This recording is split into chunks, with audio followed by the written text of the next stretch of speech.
We've shown you the energy of NACA. We've taken you onto the expo floor. You've seen the opportunities. You understand why this matters. But before we close this out, there's one question that cuts through all the noise. One question that reveals what this career actually requires. If you could go back to your first day as an adjuster, knowing what you know now, what would you tell yourself? Every company I've ever worked for, except for the first time, I've gotten a referral from a friend of mine. My 4 friends, we got into this together. I just lucked up and found the first firm we worked for, and I got them on.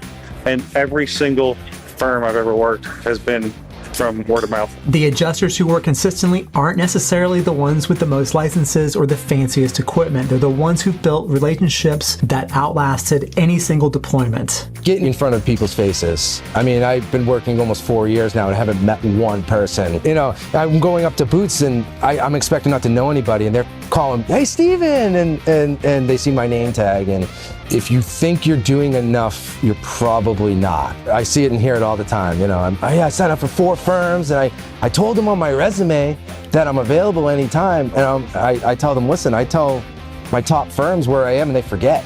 You got to email triple the amount of firms you think you need to do. You need to pound the pavement. If you want to work year round, you have to be the guy that, you know, oh, it's Steven. You'll see his emails every other week, you know, hustle. Hustle is not optional in this business. It's the baseline, because when you're competing against hundreds or thousands of other adjusters for the same deployment, the one who stays visible is the one who gets the call, and that requires hustle. You can't get your license, sit at home and go, all right, I'm waiting on that deployment phone call. It's never going to come. You have to put in the money, the time, the effort, the training, and everything else in order to even just get a crack at it. There it is. The hard truth that separates the professionals from the people who quit after their first season. You are not an employee. You're not entitled to work. You're running a business, and like any business, you have to invest, you have to market yourself, and you have to prove your value every single day. Ride-alongs are going to be huge. That's in my mind. I did some ride-alongs with some people just to kind of give me an idea of what it is. Don't think that as soon as you get the license, you're going to be automatically certified with what you're doing. Training and practice.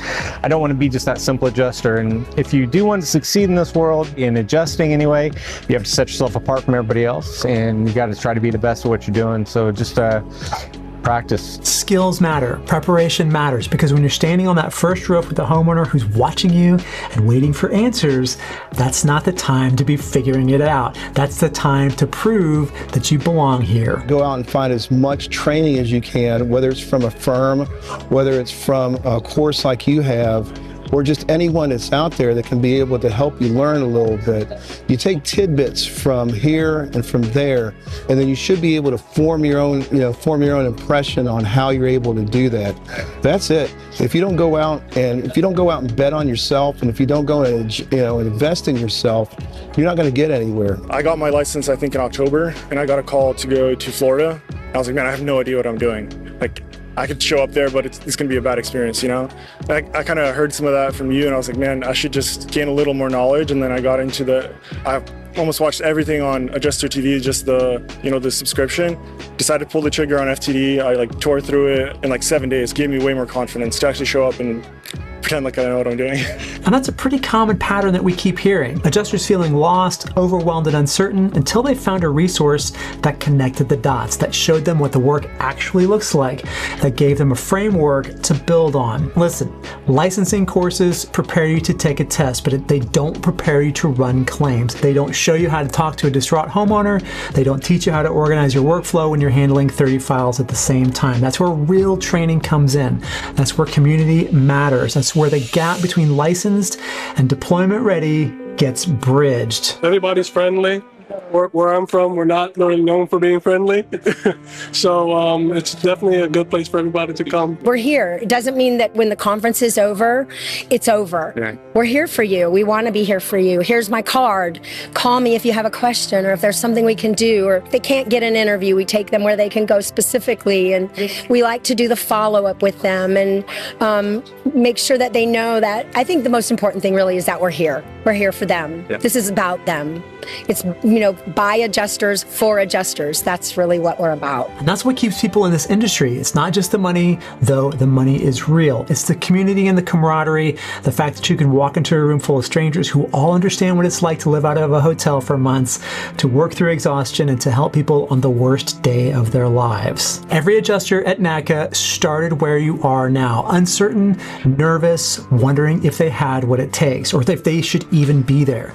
And here's what they've learned. You don't need to be perfect. You don't need to know everything. You just need to be willing to learn, willing to invest in yourself, willing to show up even when it's uncomfortable or even inconvenient. Start messy, because this is not a job. It's not a gig. It's a skilled trade that rewards persistence, preparation, and the courage to build something that's honestly entirely your own. The next chapter of NACA happens January 25th through 29th, 2026 in Durant, Oklahoma at the Choctaw Casino. New city, new faces, same opportunity. Will you be there?